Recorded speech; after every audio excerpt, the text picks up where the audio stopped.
தென்காசி நகரில் உள்ள மேலசங்கரன் கோவிலில் ஆடித்தபசு திருவிழாவில் ஊஞ்சல் உற்சவம், பைரவர் பூஜை வெகு விமர்சையாக நடைபெற்றது.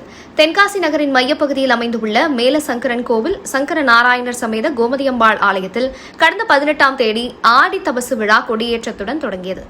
நாள்தோறும் சுவாமி அம்பாளுக்கு சிறப்பு பூஜைகள் நடைபெற்று வந்த நிலையில் 28ஆம் தேதி ஆடித்தபசு விழா தென்காசி காசி விஸ்வநாதர் ஆலயத்தில் தெற்கு மாசி வீதியில் வைத்து கோலாகலமாக நடைபெற்றது. அம்பாளுக்கும் சிவனும் விஷ்ணுவும் ஒன்றிணைந்து சங்கர நாராயணராக காட்சியளிக்கும் நிகழ்வானது நடைபெற்றது. இந்த நிகழ்வின் போது சங்கர நாராயணர் மற்றும் அம்பாளுக்கு மாலை மாற்றும் வைபவம், பரிவட்டம் கட்டுதல் போன்ற சிறப்பு பூஜைகள் செய்யப்பட்டது.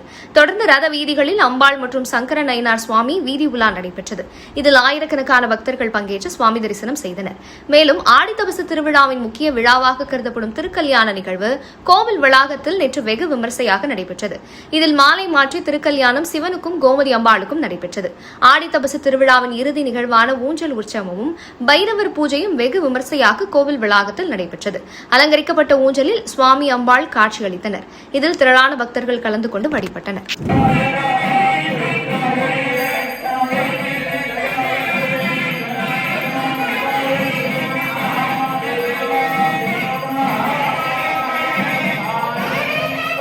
Hare